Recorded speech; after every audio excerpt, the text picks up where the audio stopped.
Alors, voici la correction du DS pour vous les quatrièmes. J'ai repris le sujet et j'ai repris le devoir d'un d'entre vous. Il se reconnaîtra peut-être. L'objectif étant pour moi de vous le faire lire et de vous le corriger au fur et à mesure. Donc je vais reprendre question par question.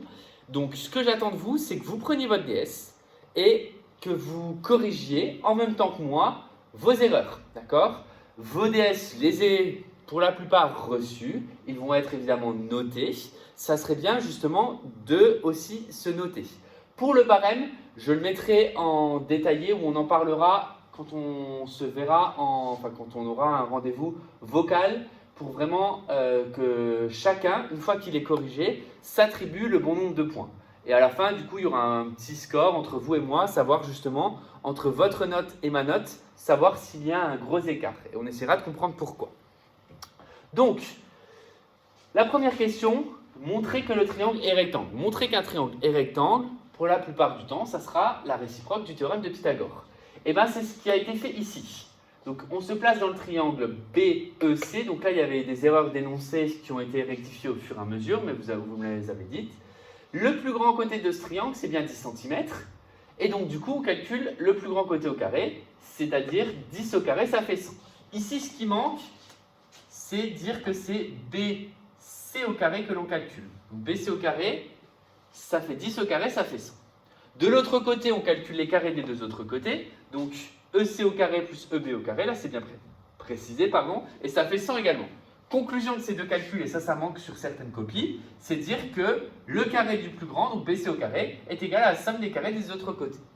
Comme c'est égal, ça signifie, d'après la réciproque du théorème de Pythagore, donc égalité c'est réciproque, le triangle est rectangle, et on peut préciser que son hypoténuse c'est BC. Ce qui signifie ici, on a un triangle rectangle. Ensuite, vous deviez montrer que BD faisait 24 cm. Là, il y avait plusieurs façons de faire. Globalement, la façon la plus directe, on va dire, c'était d'utiliser le premier triangle rectangle que l'on voyait, mais il y en avait un deuxième, c'était celui-là. Parce que c'était sous-entendu, mais évidemment, les points A, B et C étaient alignés. Donc, on pouvait soit utiliser le Pythagore dans le triangle ABD, certains l'ont fait, soit utiliser le théorème de Pythagore dans le triangle BDC. Ici, c'est le triangle BDC qui a été choisi.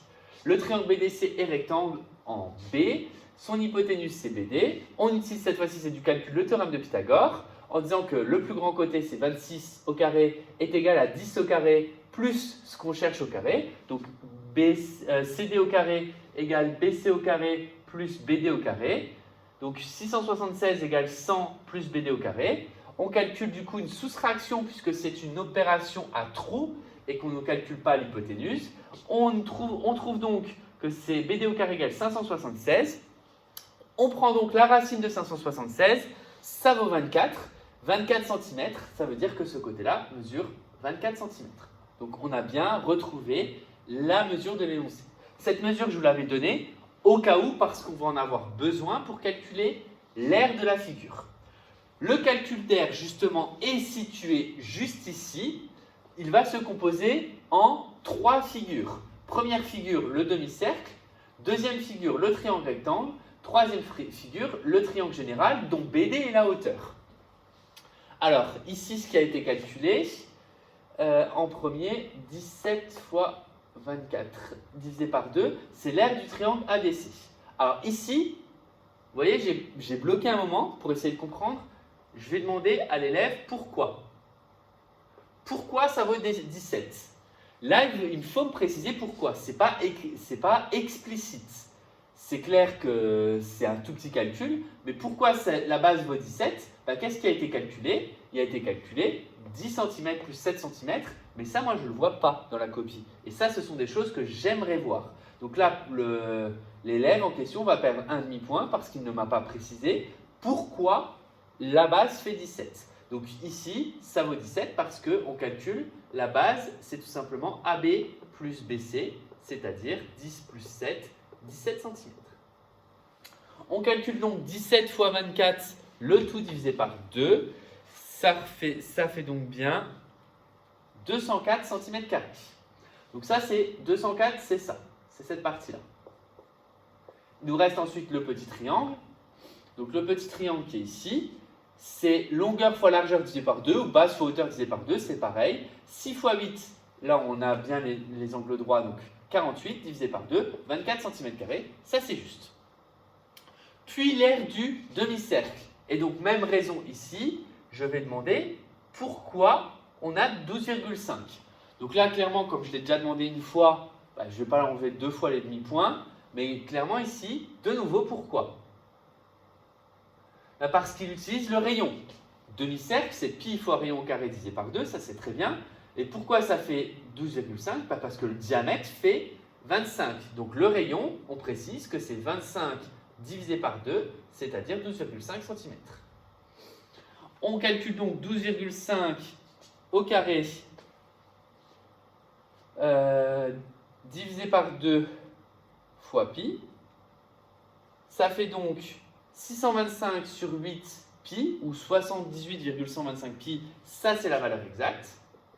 Et là, l'élève a bien retenu que ça ne sert à rien de mettre la valeur approchée ici, puisque la valeur approchée, on va la faire dans la somme. Donc qu'est-ce qu'on fait dans la somme? On additionne les 3, 204 plus 24 plus 78,125 pi. Donc on va calculer 78,125 plus 228. Et ça nous donne donc que l'aire mesure environ 473,4 cm². Là, arrondir au dixième, c'est bien parce qu'après le 4, il y a un 3. Et donc, on arrondit bien à 0,4. Cette mesure est à convertir ensuite en mètres carrés. Pour la conversion en mètres carrés, je rappelle, hop, là on a les centimètres carrés, les décimètres carrés, les mètres carrés. Donc 2 chiffres par case parce que ce sont des unités surface. Le premier chiffre à placer, c'est le 3 dans les centimètres carrés. Donc là, il y a le 0,4. Et je rajoute des zéros jusqu'à aller la case de droite des mètres carrés. Donc ça fait bien 0,4734 mètres carrés. Donc là, la conversion est juste. Donc là, clairement, pour cet exercice 1, le début en tout cas, montrer que le triangle est rectangle, c'est très bien. Montrer que ça fait 24 cm, c'est Pythagore, c'est très bien. L'aire, c'est très bien. On va encore corriger le périmètre. Mais en tout cas, cet élève a bien fait le début de cet exercice. Nous passons donc au périmètre. Donc le périmètre de la figure, donc malheureusement j'ai dû changer de page, j'ai plus la figure avec. Donc pour le périmètre, en gros, on avait, je refais rapidement à main levée, quelque chose comme ça.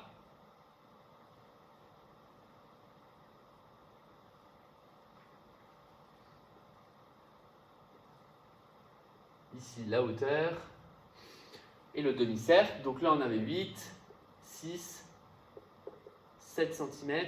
Là c'était 25 et là c'était 26. Donc c'est juste le contour. Donc je repasse le contour en couleur. Donc on va avoir du 6, du 8, du 7, un demi-cercle et 26. Donc clairement, pour calculer le périmètre, la partie compliquée, ça va être celle du demi-cercle. C'est celle qui a été faite ici. Comment calcule-t-on le périmètre d'un demi-cercle? C'est pi fois rayon fois 2 ou pi fois diamètre, le tout divisé par 2. Ça fait donc, au final, 12,5 pi. En reprenant ce calcul, ça c'est la valeur exacte. Et donc pour calculer ça, on calcule, donc, j'ai plus le nom des points, mais on va calculer 26 plus 6 plus 8 plus 7, donc 26 plus 6 plus 8 plus 7, plus, et non pas 25, ici c'est faux, mais on va calculer plus, du coup, normalement le demi-cercle AD. Donc là, l'élève a commis une erreur puisqu'il a compté l'intérieur ici. Or, c'est vraiment le périmètre de ce contour-là. Donc les 25 ne rentrent pas en compte. Donc c'est plus les 12,5 pi. Et on voit d'ailleurs, qu'est-ce qu'il a fait ensuite? Il a calculé donc, le résultat du contour en passant par l'intérieur du cercle, auquel il a rajouté ce morceau-là. Or, ce morceau-là fait vraiment partie de l'intérieur de la figure, donc il ne faut pas. Ce qui signifie qu'ici, Donc le résultat est faux. Ça donne bien ça, donc 12,5 pi plus, alors si on calcule 26 plus 6 plus 8 plus 7, donc 26 plus 6, 32, 32 plus 8, 40, 47. Donc la valeur exacte, ça sera 12,5 pi plus 47. Si on fait une valeur approchée, donc 12,5 pi plus 47, ça arrondit au dixième, ça fait 86,26, donc environ 86,3 cm. Donc c'est pas 111,3 mais 86,3. Ces centimètres-là, on est censé les convertir en millimètres.